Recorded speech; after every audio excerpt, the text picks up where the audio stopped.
नमस्कार, मी Sonali cook bye सोना या यूट्यूब चॅनलमध्ये तुमचं मनापासून स्वागत।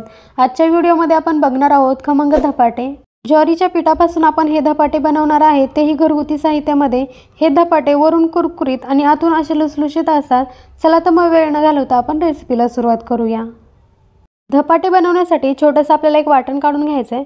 त्यासाठी 10-12 लसूण पाकळ्या, 5-6 हिरव्या मिरच्या, अर्धा लहान चमचा जिरे, 1 लहान चमचा ओवा घालायचा आहे आणि याचे आपल्याला मिक्सरमध्ये घालून वाटण काढायचं आहे। काढलेलं वाटण बाकीचं सगळं मिक्सरमध्ये काढायचं, पण मिरची आपल्याला हाताने तुकडे करून यामध्ये घालायचे आहे, नाहीतर मिक्सरमध्ये मिरची एखाद दुसरी मोठी राहते, ती बारीक होत नाही। मिरची अशी हाताने मोडून घाला, म्हणजे सगळ्या मिरच्या आपल्या बारीक केल्या जातील। याची बारीक पेस्ट तयार करून घ्यायची आहे। आता धपाटे बनवण्यासाठी पीठ मळून घ्यायचं आहे। त्यासाठी एक मोठं ताट घेतलंय, त्यामध्ये 1.5 वाटी ज्वारीचं पीठ घालायचं आहे। ज्वारीचं पीठ घातल्यानंतर अर्धी वाटी गव्हाचं पीठ घालायचं आहे। त्यानंतर आपल्याला अर्धी वाटी बेसन पीठ घालायचं आहे। यामध्येच आता 2 कांदे मी चिरून घेतल्यात, तर हे मीडियम साईजचे कांदे आहेत, ते आपल्याला यामध्ये घालायचे आणि बारीक चिरून घेतलेली कोथिंबीर देखील यामध्ये घालायची आहे। तर जे हिरव्या मिरचीचं वाटण आपण काढलं होतं, ते सगळं वाटण यामध्ये घालायचं आहे। त्यानंतर हळद घातली अर्धा चमचा, चवीनुसार मीठ घालायचे आणि हे सगळं आपल्याला आता मिक्स करून घ्यायचं आहे। कांद्याला पाणी सुटतं, त्यामुळे आता लगेच पाणी नाही घालायचं।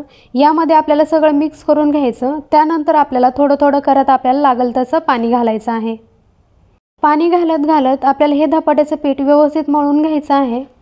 धपाट्याचं पीठ जास्त पातळ करायचं नाहीये, कारण कांद्याला पाणी सुटतं, त्यामुळे धपाट्याचं पीठ पातळ होऊ शकतं। त्यामुळे मीडियम असंच आपल्याला धपाट्याचं पीठ ठेवायचं आहे। आता धपाट्याचं पीठ मळून झालं, यावरती आपल्याला अर्धा चमचा तेल घालून परत एकदा मळून घ्यायचं आहे थोडा वेळ। ज्यावेळेस तुम्हाला धपाटे बनवायचे आहेत, त्याच वेळेस हे धपाट्याचं पीठ तुम्ही मळून घ्या। त्याआधी जर तुम्ही धपाट्याचं पीठ मळून ठेवलं तर कांद्याला पाणी सुटेल आणि त्यावेळेस तुम्हाला व्यवस्थित धपाटे जमणार नाही। धपाटे बनवण्यासाठी सुती कपडा किंवा एखादा रुमाल वापरायचा आहे। त्याचबरोबर आपल्याला तेल लागणार आहे 2 चमचे आणि पाणीसुद्धा लागणार आहे, तर इथं 1 वाटी भरून मी पाणी घेतलं आहे। आता पोळपोटावरती जो मी सुती कपडा घेतलेला आहे तो टाकला आहे आणि त्यावरती मी हे धपाटे थापून घेणार आहे।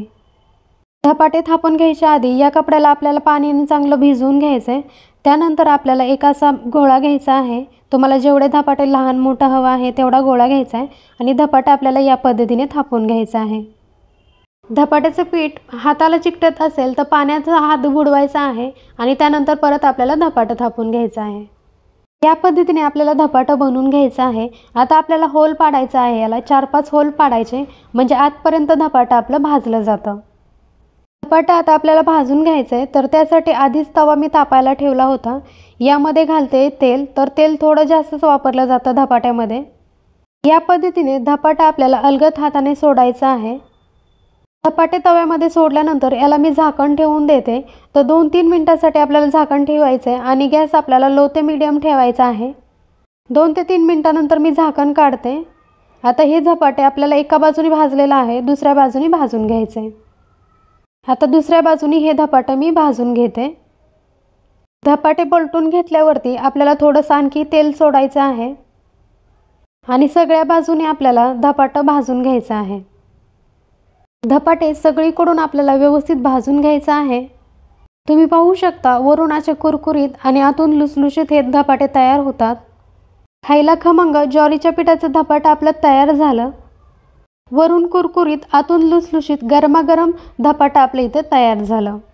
याच पद्धतीने बाकीचे सगळे धपाटे मी करून घेणार आहे। अगदी घरातल्या सामानामध्ये हे धपाटं बनवून तयार होतं। धपाटे बनवायची सगळ्यात सोपी पद्धत मी तुमच्यासोबत शेअर केलेली आहे। हे धपाटं टोमॅटो केचप, दही किंवा मग एखादी चटणी यासोबत खायला खमंग लागते। मला जर या धपाट्यांची रेसिपी आवडली असेल तर एकदा नक्कीच ट्राय करा आणि चॅनलवरती नवीन असाल तर लाईक, कमेंट, शेअर, सबस्क्राईब करायला विसरू नका। अशाच नवीन रेसिपीसोबत पुन्हा भेट होईल। तोपर्यंत नमस्कार।